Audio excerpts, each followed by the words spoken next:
അസ്സലാമലൈക്കും, നമസ്കാരം. എല്ലാ പ്രിയപ്പെട്ട കൂട്ടുകാർക്കും സുഖാണെന്ന് വിശ്വസിക്കട്ടെ.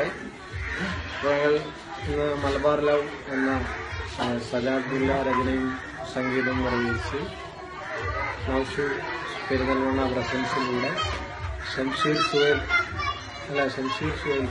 ഇവർ രണ്ടുപേരും പ്രൊഡ്യൂസ് ചെയ്യുന്ന മലബാർ ലവിൻ്റെ ഷൂട്ടിങ്ങിലാണുള്ളത്. എല്ലാം അൽഹംദുലില്ലാഹ് റാത്തോടെ കഴിഞ്ഞു. അപ്പോൾ തീർച്ചയായും നിങ്ങളെല്ലാവരും ഇഷ്ടപ്പെടുന്ന ഒരു ആൽബമായിരിക്കുമെന്ന് തന്നെ പ്രതീക്ഷിക്കുന്നു. അതിലുപരി ഏറെക്കാലത്തിന് ശേഷം ഞാൻ ഒരു ഡബിൾ റോൾ കൈകാര്യം ചെയ്ത ഒരു ആൽബം കൂടിയാണ്. ഡബിൾ റോൾ ചെയ്തിട്ടുണ്ടെങ്കിലും കൂടി ഇതൊരു വളരെ വ്യത്യസ്തമായ ഡബിൾ റോളാണ്. എല്ലാവരും സ്വീകരിക്കുന്നതിന് പ്രതീക്ഷിക്കുന്നു. ഇതിലെ ഗാനം എഴുതിയിരിക്കുന്നത് സജാദുള്ളയാണ്, പാടിയിരിക്കുന്നത് ഞാൻ തന്നെയാണ്. പിന്നെ ഇതിലെ എൻ്റെ ഹീറോയിനായിട്ട് വന്നിട്ടുള്ളത് ആദ്യമായിട്ട് പുതുമുഖ നായിക ആണ്. പിന്നെ കാല. അപ്പോൾ എല്ലാവരും സ്വീകരിക്കുക. അപ്പോൾ എന്താണ് പറയാനുള്ളതെന്ന് വെച്ചാൽ അവർക്ക്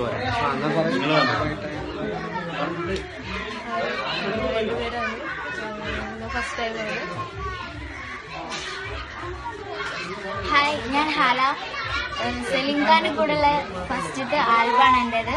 മലബാർ ലവ് എന്നാണ് ആൽബത്തിന്റെ പേര്. എല്ലാവരും ഇത് ഇറങ്ങിയതിനു ശേഷം കാണണം, ഷെയർ ചെയ്യണം, ലൈക്ക് ചെയ്യണം. നല്ല സപ്പോർട്ട് നിങ്ങളിൽ നിന്ന് പ്രതീക്ഷിക്കുന്നു. അപ്പൊ ഉടൻ തന്നെ നിങ്ങൾക്ക് മുന്നിൽ മലബാർ ലവ് എത്തുമ്പോൾ ഇരുകൈ നീട്ടി സ്വീകരിക്കുമെന്ന് തന്നെ പ്രതീക്ഷയോടെ എല്ലാവരും ഇതുവരെ തന്ന സപ്പോർട്ടുകൾ തുടർന്നും പ്രതീക്ഷിക്കുന്നു. വൻ വിജയമാക്കി തരുമെന്ന പ്രതീക്ഷയോടുകൂടി തന്നെ മലബാർ ലവ് നിങ്ങൾക്ക് മുന്നിലെത്തുന്നു. ഇതിന്റെ ഡയറക്ടർ സനൂപ് പുളിക്കൽ ഇപ്പോൾ പുതുമുഖ ഡയറക്ടർ കൂടിയാണ്. അദ്ദേഹത്തിന്റെ ഭാവനയിൽ ഇപ്പോൾ ഒരുപാട് പുതുമുഖ ആൽബങ്ങളൊക്കെ വന്നിട്ടുണ്ട്. വളരെ എല്ലാം വിജയമായി തീർന്നു വന്നിരിക്കുകയാണ്. അപ്പോൾ ഇതും തീർച്ചയായിട്ടും വിജയമായിരിക്കാൻ തന്നെ പ്രതീക്ഷിക്കുന്നു. ഡയറക്ടർക്ക് എന്താ പറയുന്നത്? അസ്സലാമലൈക്കും. അപ്പോൾ സലീംഖാന്റെ ആദ്യത്തെ വർക്കാണ് സജ്ജാദ് മുല്ല വരികൾ രചിച്ച് അല്ലെങ്കിൽ വരികൾ ചെയ്ത് പിന്നെ സജ്ജാദിന്റെ തന്നെ തോന്നുന്നു. പിന്നെ അയലത്തെ സുന്ദരി മുല്ല എന്ന സോങ്ങാണ്. നല്ല അഭിപ്രായങ്ങൾ നേടിയെടുത്ത സോങ്ങാണ്. ഇൻഷാല്ലാ എല്ലാവരും എല്ലാ ആൾക്കാരും നല്ല രീതിയിൽ ഏറ്റെടുക്കുമെന്ന പ്രതീക്ഷയോടെയാണ് ഞങ്ങൾ നിൽക്കുന്നത്.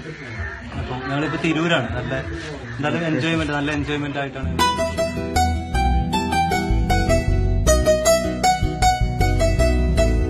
അയലത്തെ സുന്ദരി മുല്ലേ അരികത്തായൊന്നു വരില്ലേ, അകതാരി കണ്ട